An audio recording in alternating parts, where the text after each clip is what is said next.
ሰላም ጤና ይስጥልን ክቡራትና ክቡራን ተመልካቾቻችን እንዴት ናችሁ? የጂኤምኤም ቲቪ ነው። ፕሮግራማችን ጉዳያችን ነው የሚሰኘው። ጉዳያችን ዘወትር ሰኞ ምሽት 2 ሰዓት ላይ ወደ እናንተ ይደርሳል። ዛሬም አንድ ጉዳይ ይዘን መተናል። በተለይ ሰሞኑን በመዲናችን አዲስ አበባ የተለያዩ የሙዚቃ ድግስ ወይም ኮንሰርት ተዘጋጅተዋል። እነዚህ ኮንሰርቶች ምን ይዘት አላቸው? መጽሐፍ ቅዱሳዊ ይዘታቸው ምንድነው? በሚል አንዳንድ ሀሳቦችን እንድናነሳ እንግዳ ጋብዣለሁ። ጆንሰን እጅጉ አብሮኝ ነው የሚገኘው። ፕሮግራሙን እንድትከታተሉ ጋብዛለሁ። ጆንሰን እጅግ አድርጌ አመሰግናለሁ ስለ ጊዜህም። እኔም እጅግ አድርጌ አመሰግናለሁ እንግዳ አድርገህ ስለጋበዝከኝ። ቴንክ ዩ። አመሰግናለሁ። አቅበተ እምነት ላይ ነው የምትሰራው። ምን ማለት ነው አቅበተ እምነት? ዕቅበተ እምነት እምነትን መከላከል ማለት ነው። ሁለት አይነት አቅጣጫ አለው።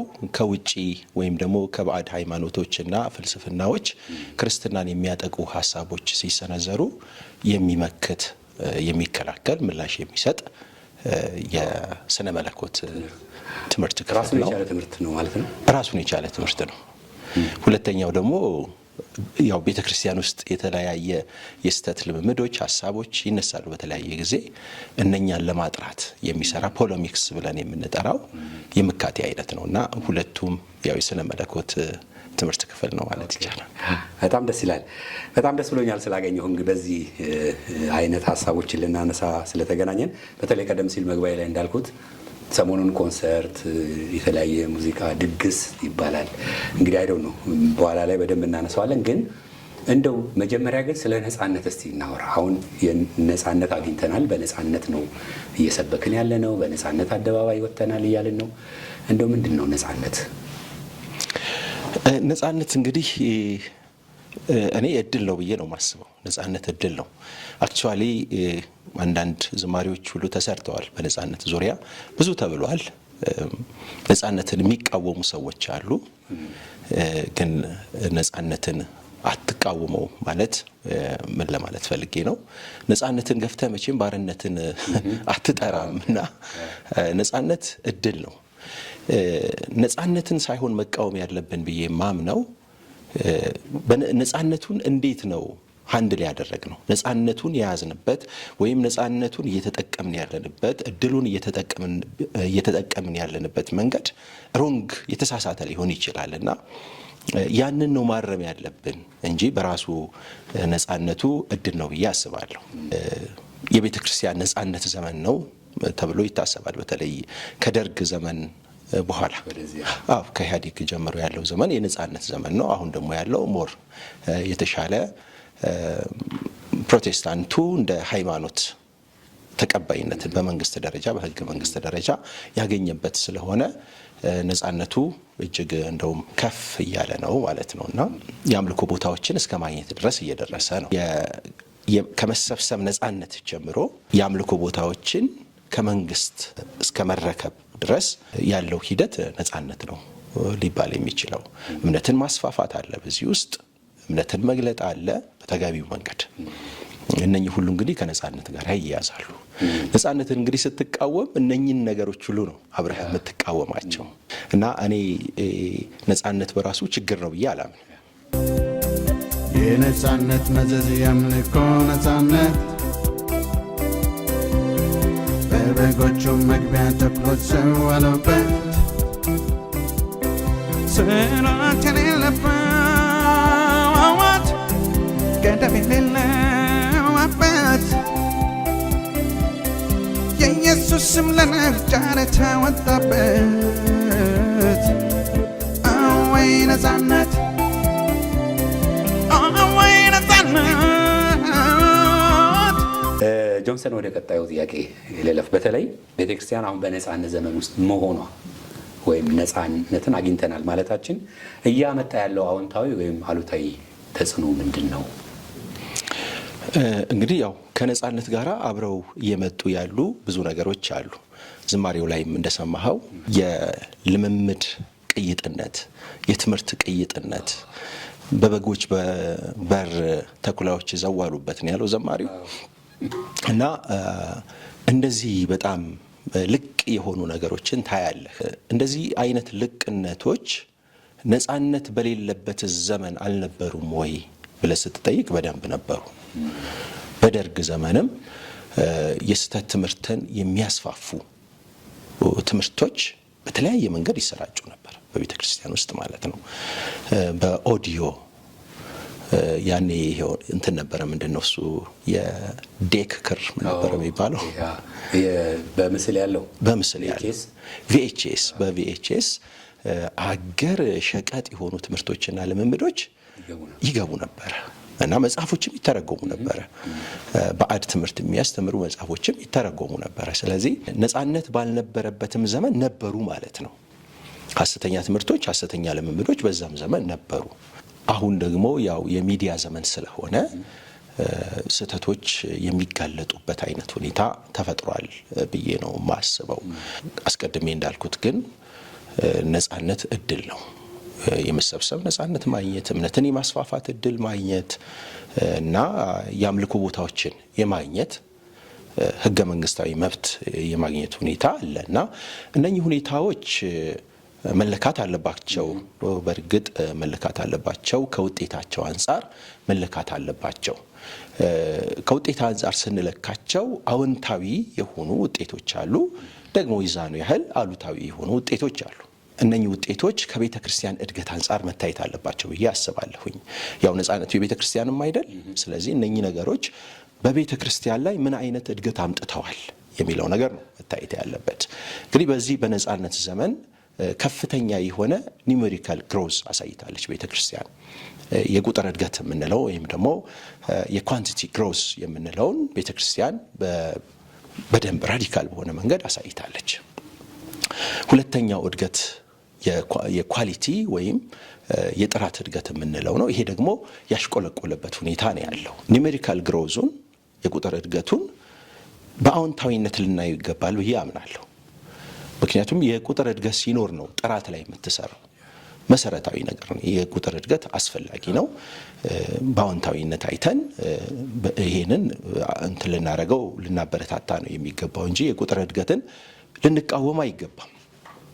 ግን ለምንድን ነው እሱ የኳሊቲ ወይም የጥራት እድገት ማምጣት ያልተቻለው የሚለውን ነገር ማሰብና መስራት ያለብን እዛ ላይ ነው ብዬ አስባለሁኝ። የቁጥር እድገት እንግዲህ ስንል የቤተ ክርስቲያን ህንፃዎችን መገንባት፣ የቤተ ክርስቲያንን የፋይናንስ አቅም እና የፕሮግራሞች መብዛት፣ አዳዲስ ፕሮግራሞች መጨመር፣ በየጊዜው የሚደረጉ መንፈሳዊ ፕሮግራሞችንም ያካትታል ማለት ነው። እነኚህ ቁጥራቸው እየጨመረ ሲሄድ ቤተክርስቲያን ጥሩ እንቅስቃሴ እያደረገች ነው። አውትሪች ላይ፣ ኮንፈረንሶች ላይ፣ ክሩሴዶች ላይ የምታደርጋቸው እንቅስቃሴዎች ሁሉ በዚህ በቁጥር እድገት ውስጥ ነው የሚታዩት።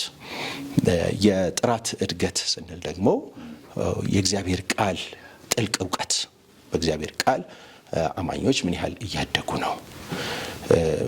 ጥልቅ የሆነ መንፈሳዊ ህብረትስ እየተፈጠረ ነው ወይ? እርስ በርስ መተማማት የሌለበት፣ መቀናናት የሌለበት፣ መሰራረቅ የሌለበት፣ መዘራረፍ የሌለበት፣ ታማኝነት የሚታይበት፣ እውነተኛ መተሳሰብ ያለበት፣ አንዱ ለአንዱ የሚቆረስበት መንፈሳዊ እድገት አለ ወይ?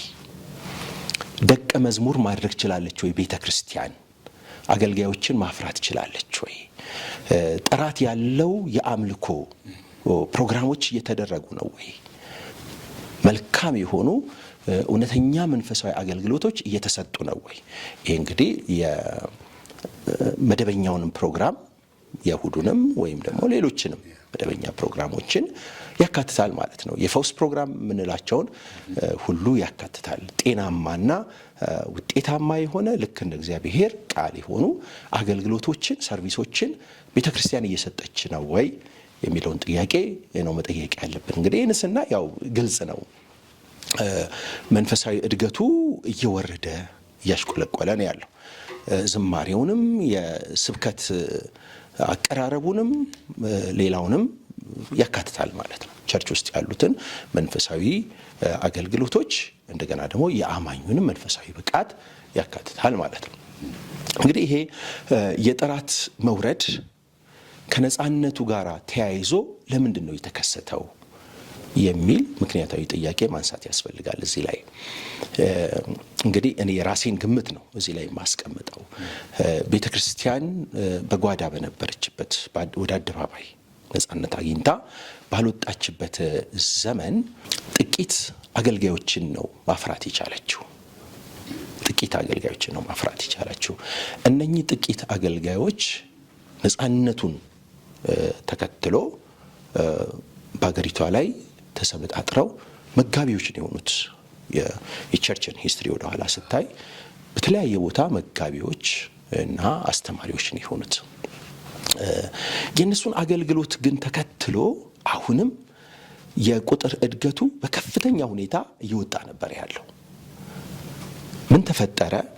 እነኚህ አገልጋዮች የሚመስሏቸውን የሚተኳቸውን አገልጋዮች ማፍራት ስላልቻሉ የቤተ ክርስቲያን እድገት ከቁጥጥር ውጭ ሆነ ማለት ነው።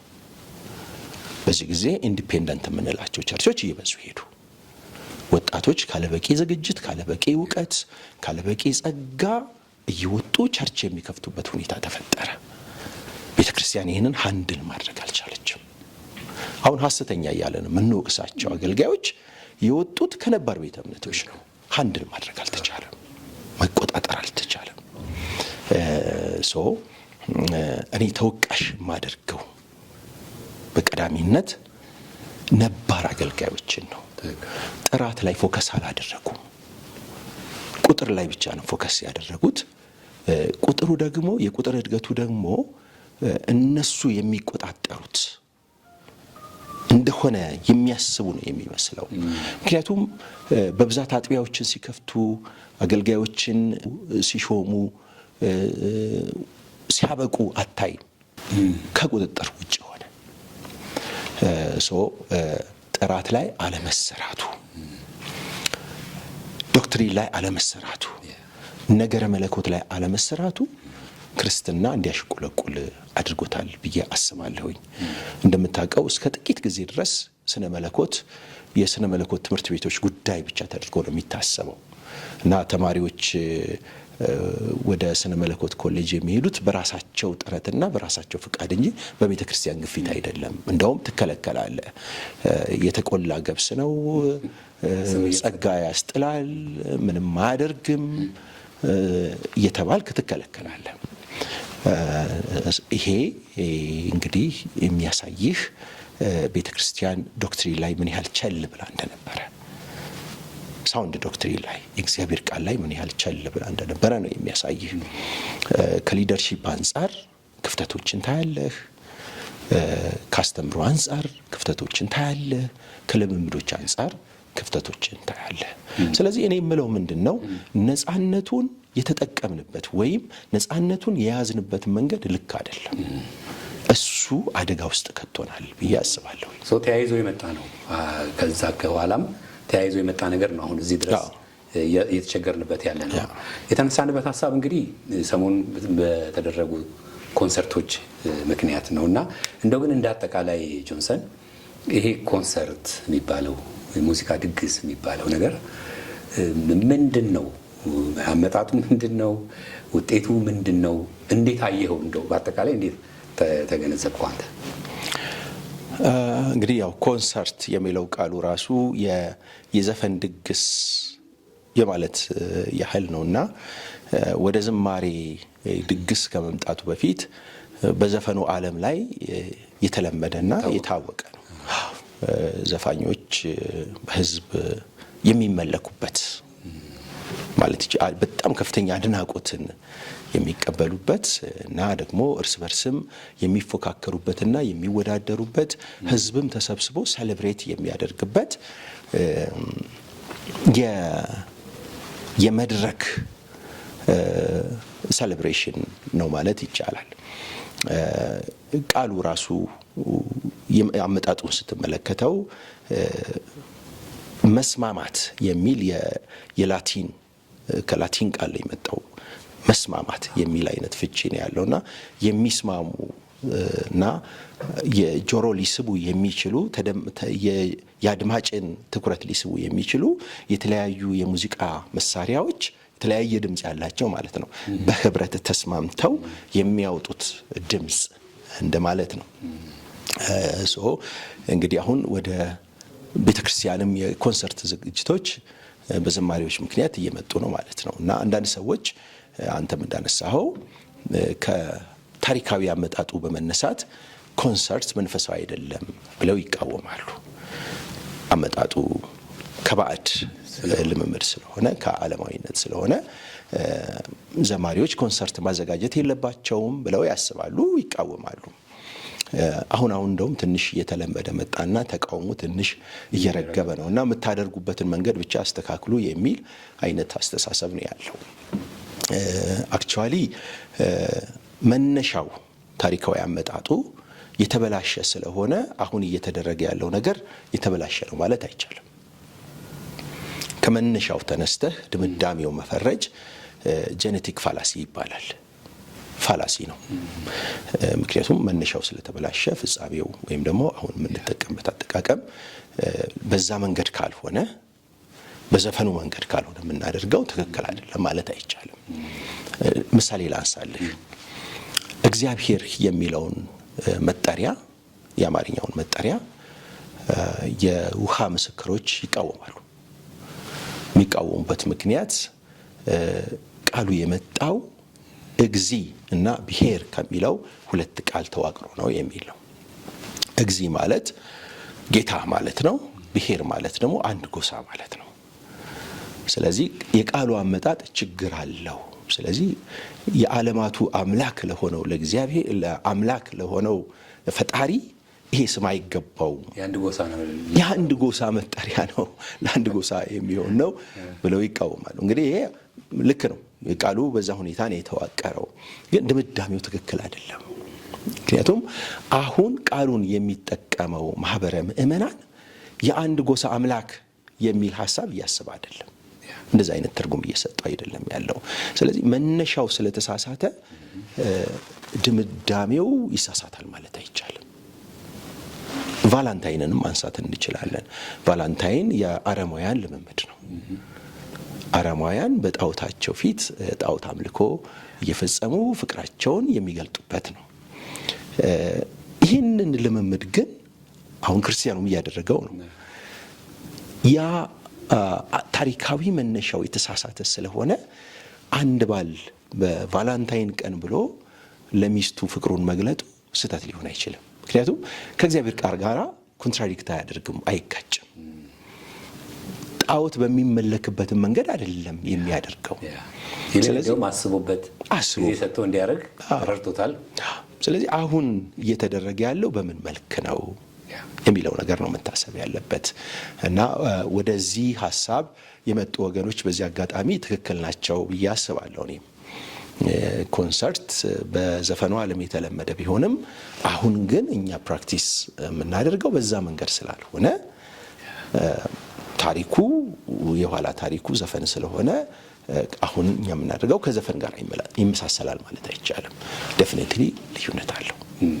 ስለዚህ እንደው ጥሩ ጎኑ ይሄ ነው መስተካከል አለበት የምንለው ሚዛን ልናደርግበት የምንችለው አለ። ምክንያቱም ለተተኪው ትውልድም ስለሆነ የምንናገረው ቀደም ሲል እንዳልነው አሁን የሚደረጉ ኮንሰርቶች ወይም የመዝሙር ድግሶች በዚህ ልክ መቀጠል አለባቸው ብሎ የሚያስብ ሰው ሊኖር ይችላል። አሁን ኮንሰርት የሚያደርጉት የሚታወቁ ሰዎች ስለሆኑና ምን መለኪያ ማስቀመጥ እንችላለን? ጆሴፍ ክርስቲያን ተመልካች ያው ክርስቲያናዊ ምልከታችን መሰረት የሚያደርገው የእግዚአብሔርን ቃል ነው። የመጀመሪያው ነገር በኮንሰርቱ በዝማሬው ኮንሰርት የሚተላለፈው ኮንቴንት ምንድነው ነው ገዢው ነገር እሱ ነው። ዘማሪው በዝማሬው ውስጥ ስብከት አለ፣ ትምህርት አለ፣ ምክር አለ፣ የማጽናናት ቃል አለ።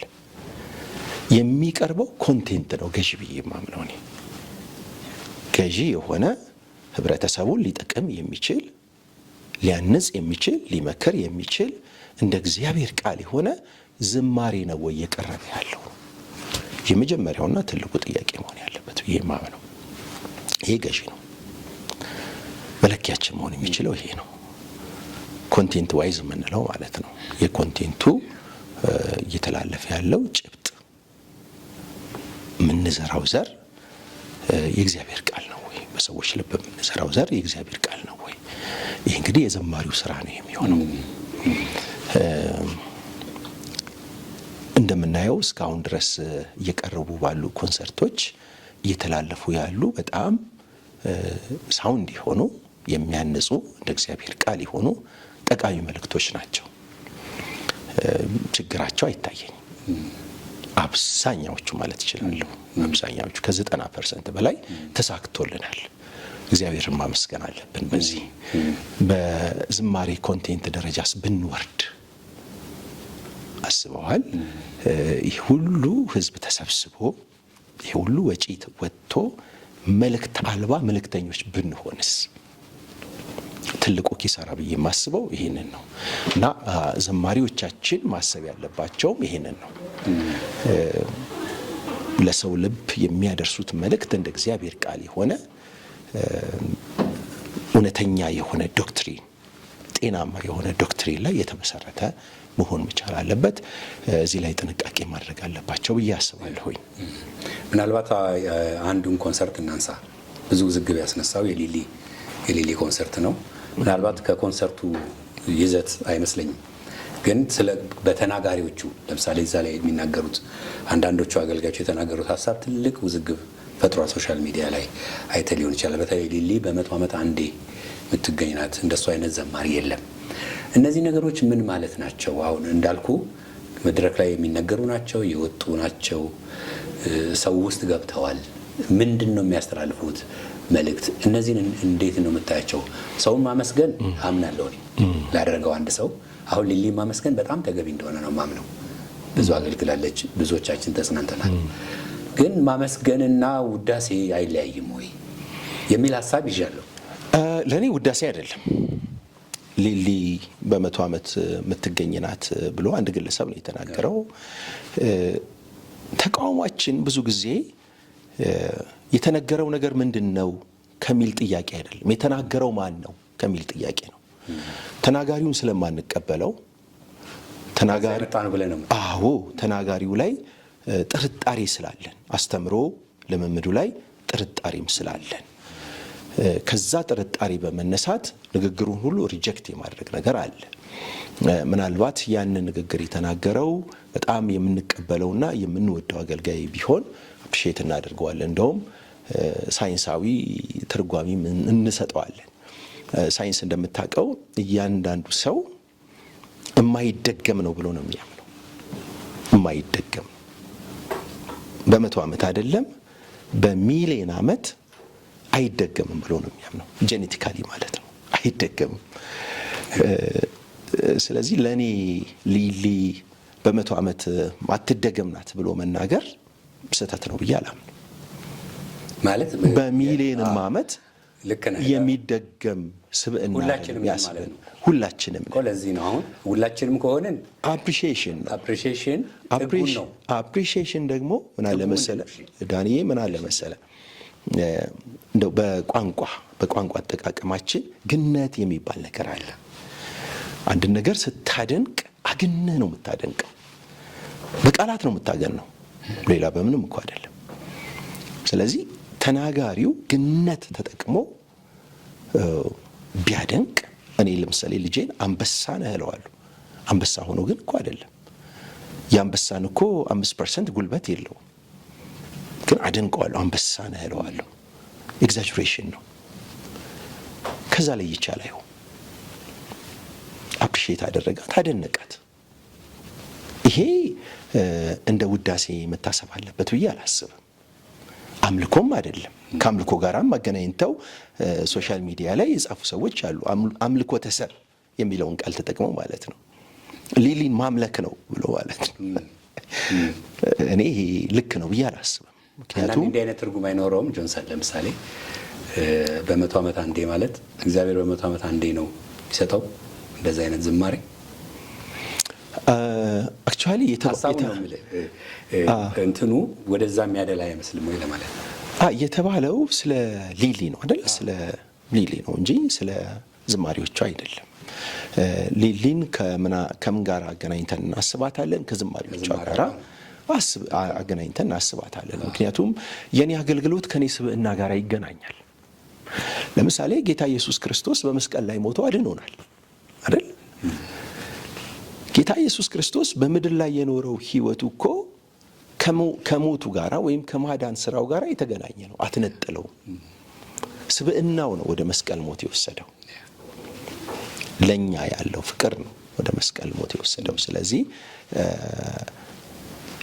ሊሊ ከአገልግሎቷ አንጻር ነው ሊሊን የምናስባት፣ ምንም ጥያቄ የለውም። ስለዚህ የሊሊን ዩኒክነስ መካድ የለብንም። በዛ ስብዕና ነው ያንን ዝማሬ ያመጣችው፣ በዛ መሰጠት ነው ያንን ዝማሬ ያመጣችው። ስለዚህ ስብዕናችን እኮ ዋጋ አለው። መጽሐፍ ቅዱስ በሮሜ ምዕራፍ 13 ቁጥር 7 ላይ ክብር ለሚገባው ክብርን አምጡ ይላል። አክቹዋሊ ይሄንን የሚለው ስለ መንግስት ባለስልጣናት ነው። ክብር ለሚገባው ክብርን አምጡ። በአንደኛ ጢሞቴዎስ ምዕራፍ 3 ቁጥር 17 ላይ ደግሞ የእግዚአብሔርን ቃል በማስተማርና በመስበክ የሚደክሙት እጥፍ ክብር ይገባቸዋል ይላል። ከባለስልጣኖቹ እጥፍ ማለት ነው። መከበር አለባቸው ብለን ከምናስባቸው ባለሀብቶች ሊሆኑ ይችላሉ። በህብረተሰብ ውስጥ ኤሊት የተባሉ የተማሩ የምንላቸው ሰዎች ሊሆኑ ይችላሉ። ከነኚህ ሁሉ ይልቅ የእግዚአብሔር ሰዎች በማስተማርና በመስበክ የሚደክሙት ክብር ይገባቸዋል ይላል። አክቹዋሊ ይሄ ፕሮቴስታንቱ ዓለም አገልጋዮቹን የሚያከብር ነው ወይ ብለን ስንጠይቅ አይ ዶንት ቲንክ። ምናልባት ከዛ ስለራቅ ይሆናል ይሄ የሚገርመን ነው ይመስለኛል። አይታል የኦርቶዶክስ ምእመናን በማስተማር የሚያገለግሏቸውን እንዴት እንደሚያከብሩ ሲሄዱ እንዴት መንገድ እንደሚለቅ አምልኮ ተሰብ ነው። ያ የእግዚአብሔርን ቃል እንደፈጸሙ ነው የሚያስቡት። እኛ ጋር ግን ያ ብዙ የለም። ኢቭን ወንበር ለምንድን ነው ተለይቶ ለነሱ የሚቀመጠው ቸርች ውስጥ ለአገልጋዮቹ ብሎ የሚጠይቅም ይኖራል። ለምንድን ነው የዚህን ያህል? እነሱም የጌታ ልጆች ናቸው፣ እኛም የጌታ ልጆች ነን። አይታል ማስተማርና መስበክን ስፔሲፊክ አድርጎ ነው የተናገረው። ስጦታ መስጠት፣ በገንዘብ ማገልገል አገልግሎት ነው። ማስተማርና መስበክን ግን ለይቶ ነው ያስቀመጠው።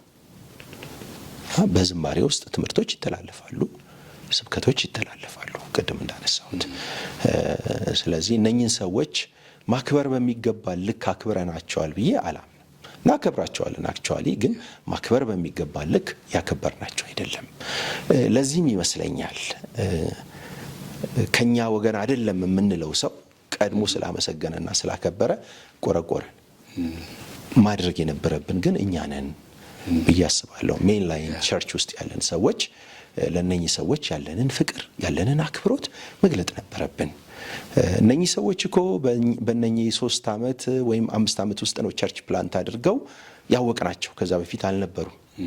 ሜን ላይ ቸርቾች ግን ከ50 ዓመት በላይ እድሜ ያላቸው። ለምንድን ነው ተገኝተው ማክበር ያልቻሉት? ለምንድን ነው በስጦታ ማክበር ያልቻሉት? ለምንድን ነው ስለሚያስቡ ይሆን? የኛ አይደሉም ይሄ ወይም አንድ አይደለንም የሚልም ሊሆን ይችላል። አላውቅም ሐሳቡ አይ ዶንት ኖ። እኔ ግን ማስበው ድል ተቀምተናል ብዬ ነው። ለምን እኛ ማዘጋጀት አልቻልንም? ትልልቆቹ የተሻለ አቅም አልነበረንም ወይ? ፓስተር ተስፋሁን ነው እንግዲህ እነኚህን ያስተባበረው። አሜሪካ ድረስ ሄዶ እሷን አግኝቷት መጽሐፏን ተቀብሎ አሳትሞላት እዚህ ያለውንም ሪስፖንሲቢሊቲ ወስዶ ያደረገው ይሄ ሰው ነው።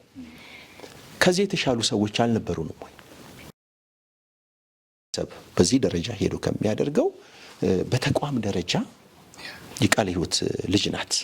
ከ30 ዓመት በላይ ያገለገለች እህት ናት። ለምንድን ነው የቃለ ሕይወት ቤተክርስቲያን ማድረግ ያልቻለችው? ለምንድን ነው የሙሉ ወንጌል ቤተክርስቲያን ማድረግ ያልቻለችው? ጥያቄ ነው። ስለዚህ ትንሽ ዘግይተናል ብዬ አስባለሁ።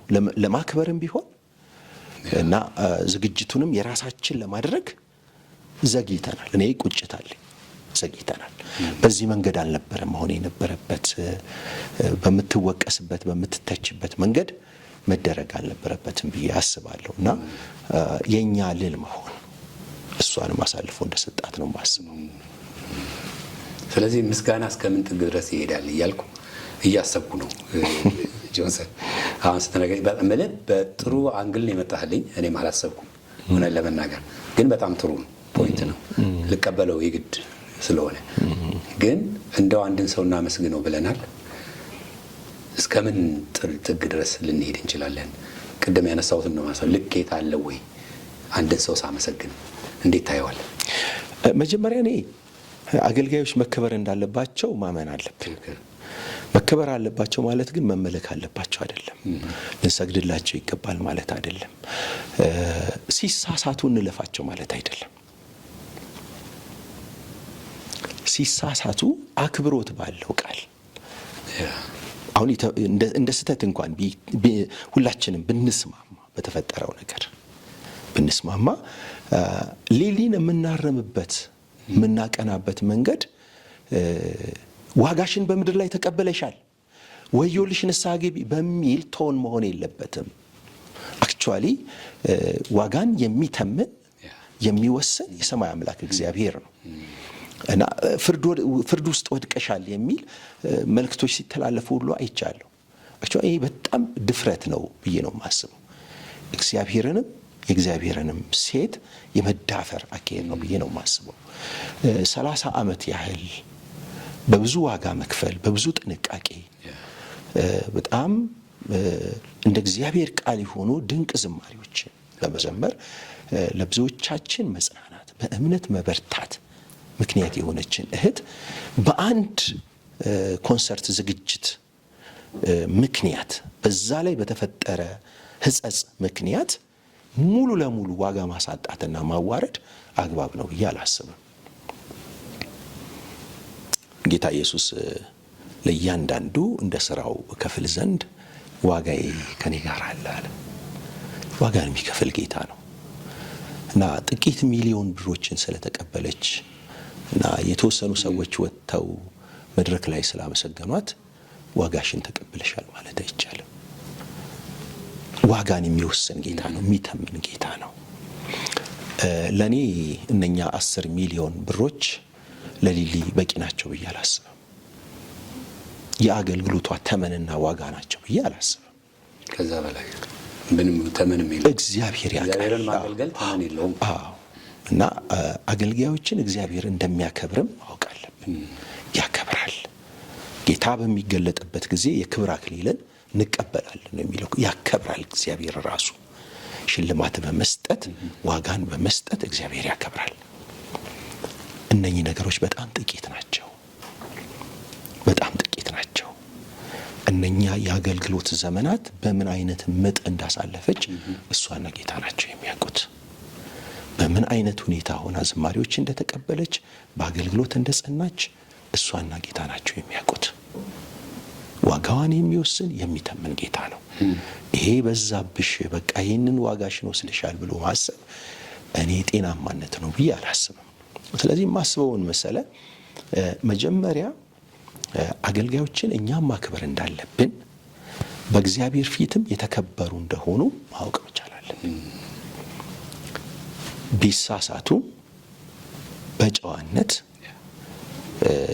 የኋላ ታሪካቸውን በማያበላሽ የወደፊት አገልግሎታቸውን አፌክት በማያደርግ ስህተታቸውን ብቻ በሚያሳይ መንገድ ነው ልናርምና ልንቃወም የሚገባው። በጣም ኤክስትሪም አድርገን አምልኮን እንደተቀበለች አድርገን ዋጋዋን እንደተቀበለች አድርገን መናገር ይሄ ከስድብ ከማዋረድ ነው የሚቆጠረውና ይሄ አግባብነት የለውም። ስለዚህ በምን ልክና አክብር የሚለው እኔ በዚህ ነው እማየው።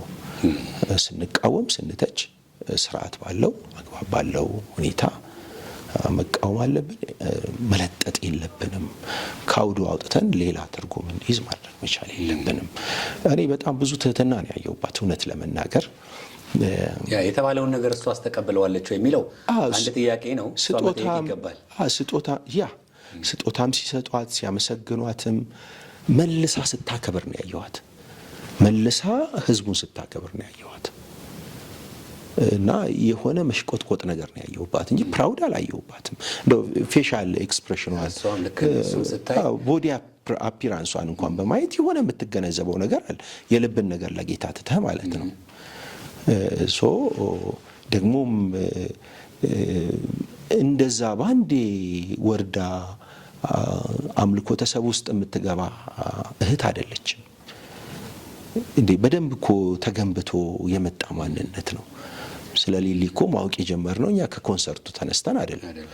ከዛ በፊት ብዙ ታሪኮች ብዙ ውጣ ውረዶች ብዙ የአገልግሎት ዘመናት አሉ።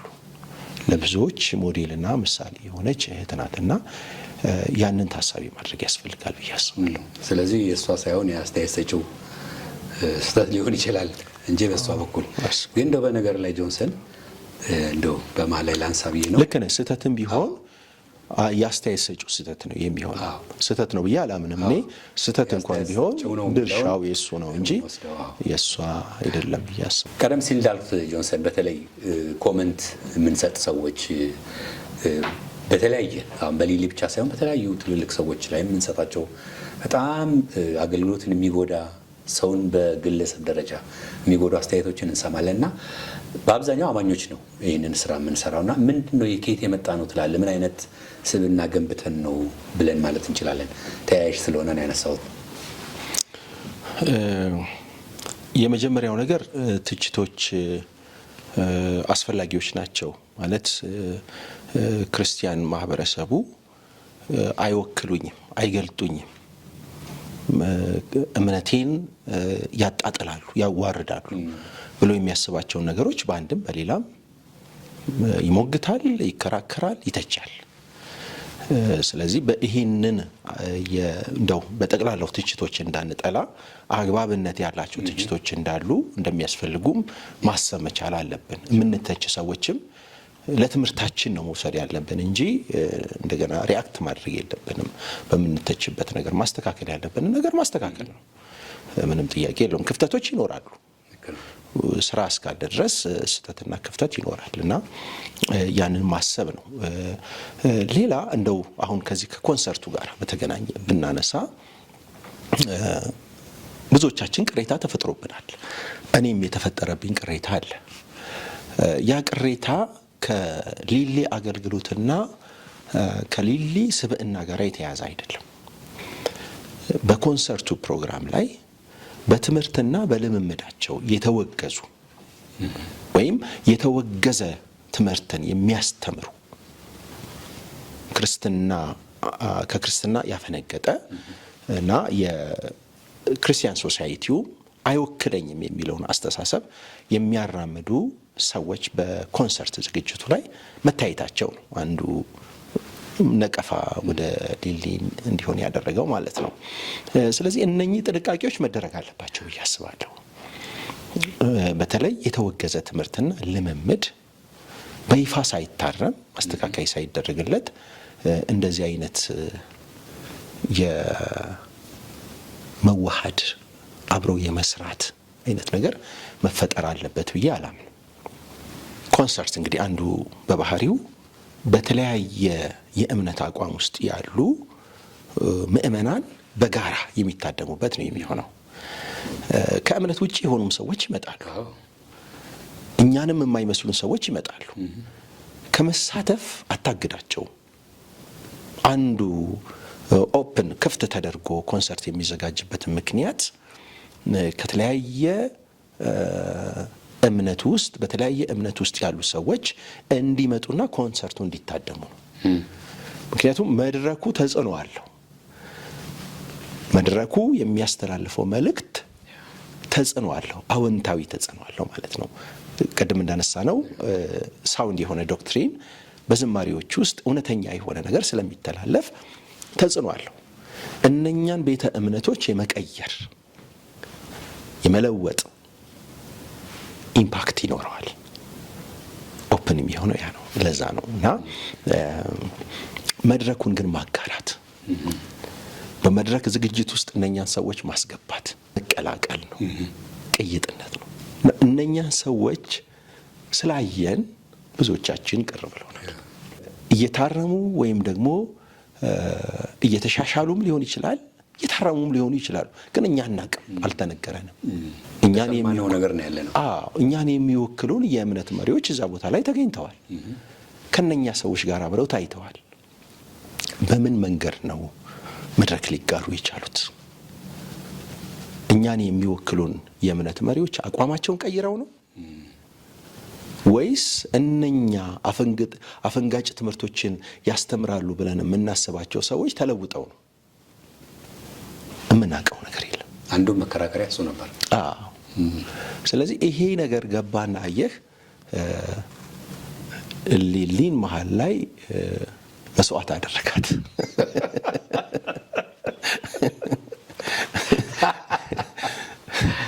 እና ያው ሬንስ አይሰራ መቼም ኮንሰርት ላይ አዘጋጆቹ ብቻ ናቸው እነማን እንደሚገኙ ምን እንደሚደረግ የሚያውቁትና መድረኩን የተጋሩ አገልጋዮች ሁሉ ያውቃሉ ብዬ አላስብም።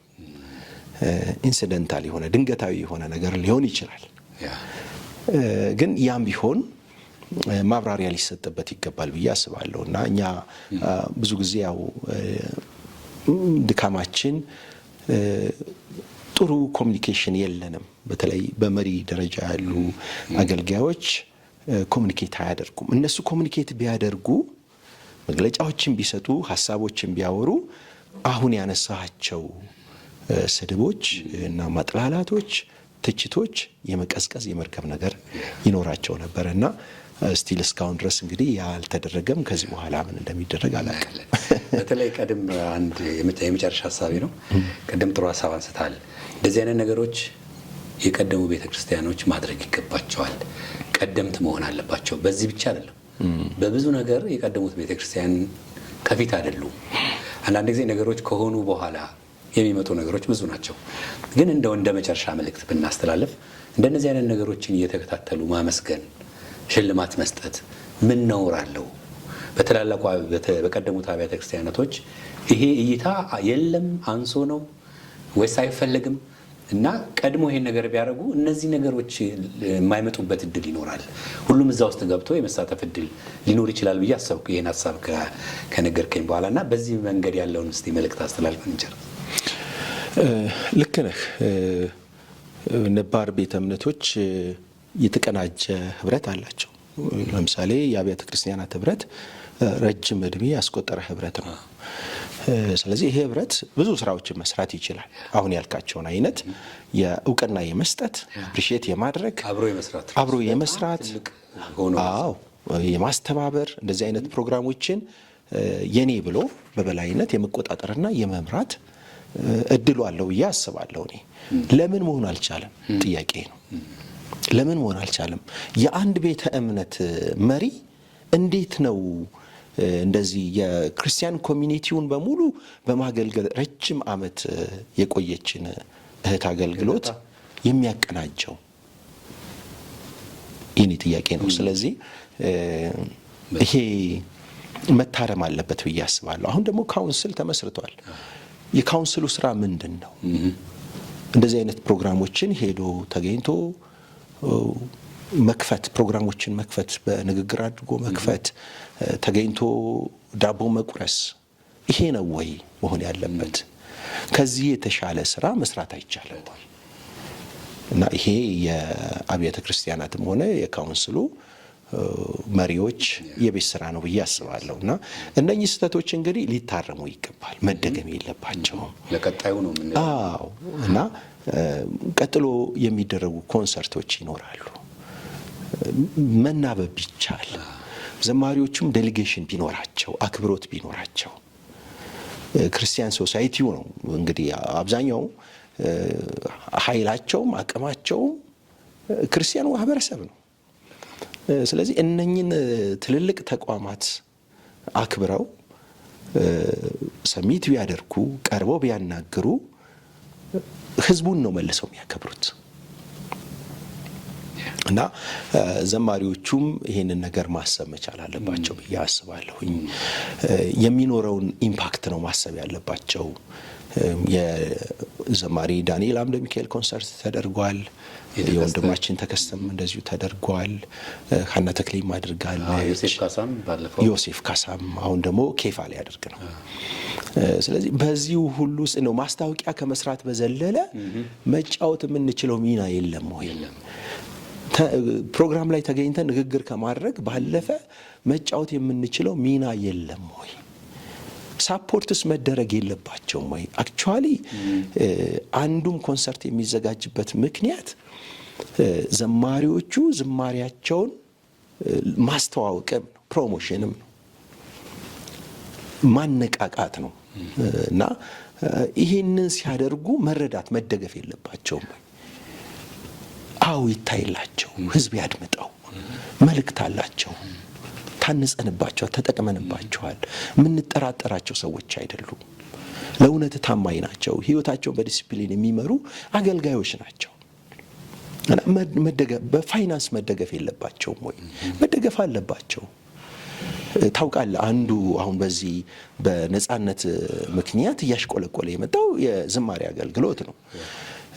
እንደው ጥሩ ዝማሬ መስማት ስትፈልግ ወይ መጸለይ ስትፈልግ ከነባሮቹ ወይ ዳንኤል አምደ ሚካኤል ወይ ሊሊን ከነባሮቹ አንዱን ነው ከፍተህ የምትሰማው። ይሄ የሚያሳይህ ምንድን ነው? እሱ አሁን ያለው የዝማሬ ኮንቴንት እየወረደ እንደመጣ ነው። የነኚህ ዘማሪዎች ወደፊት ወጥቶ የኮንሰርት ዝግጅቶችን ማድረግ ተጽዕኖ አለው፣ በተተኪ አገልጋዮች ላይ ተጽዕኖ አለው። አየህ፣ የድምፅ ፐርፎርማንስ የሙዚቃ ፐርፎርማንስ ብቻ እንደሆነ ነው ተተኪ አገልጋዮች እያሰቡ ያሉት። ዝማሬ ከዛ ያለፈ ነገር እንዳለው፣ የህይወት መሰጠት እንደሚፈልግ፣ ኮንቴንት እንደሚፈልግ፣ የዜማ ብስለት እንደሚፈልግ እነኚህ ዘማሪዎች በአደባባይ ወጥተው ማሳየታቸው ጥሩ ነው። አዎንታዊ ተጽዕኖ አለው። እየጠፋ ያለውን ነገር ለማደስ ይጠቅማል። እና ኮንሰርት መብዛቱን የሚቃወሙ ሰዎች ሰምቻለሁ፣ አዝናለሁ። ያላዩት እውነት አለ። እነኚህ ኮንሰርቶች በጣም ትልቅ አዎንታዊ ኢምፓክት አላቸው። እንደ ከተማም እንደ ሀገርም ኢምፓክት አላቸው።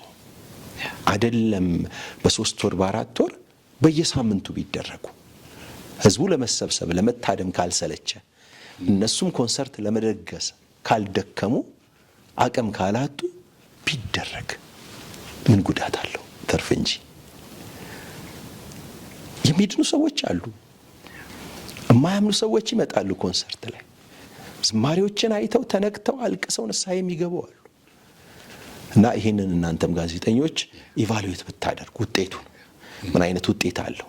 ውጤቶችን እንግዲህ አንደኛ ፈጣን ውጤቶች ሊኖሩ ይችላሉ። ጌታን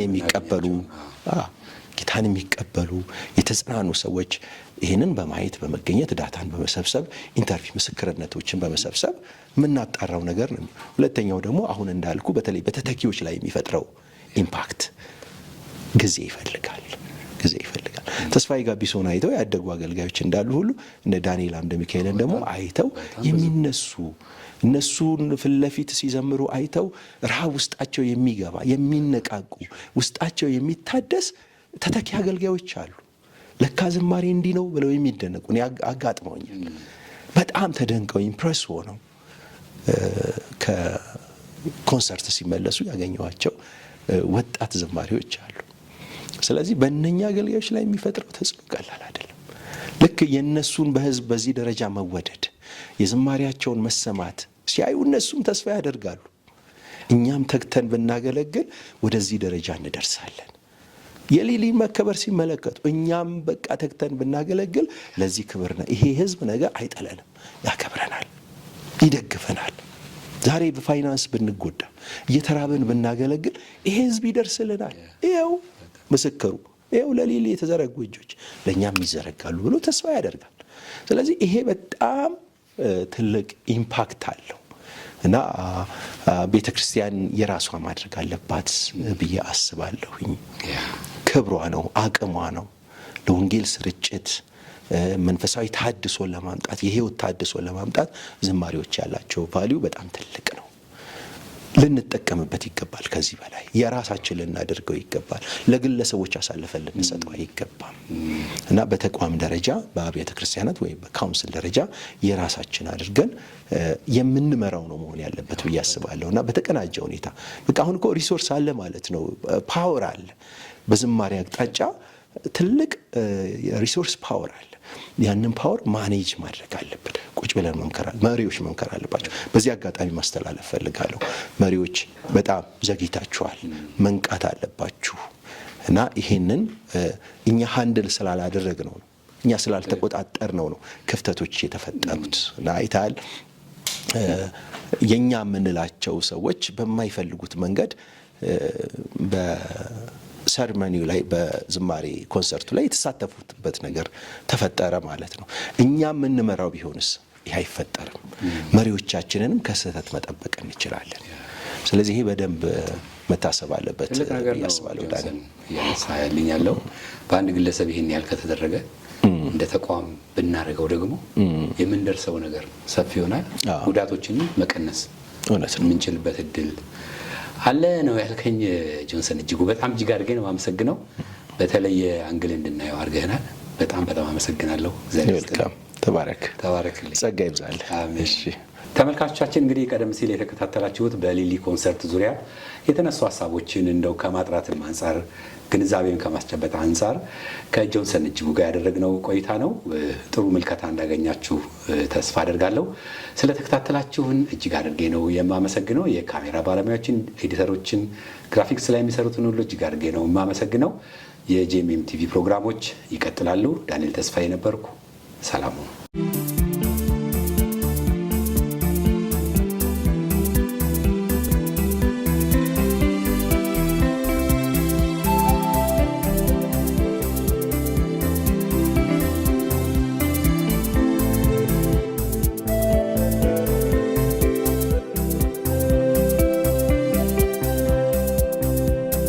የነጻነት መዘዝ የአምልኮ ነጻነት በበጎቹ መግቢያ ተክሎት ሰው አለበት ስራት የሌለበት ገደብ የሌለው አባት የኢየሱስ ስም ለነፍጫር ተወጣበት። አወይ ነጻነት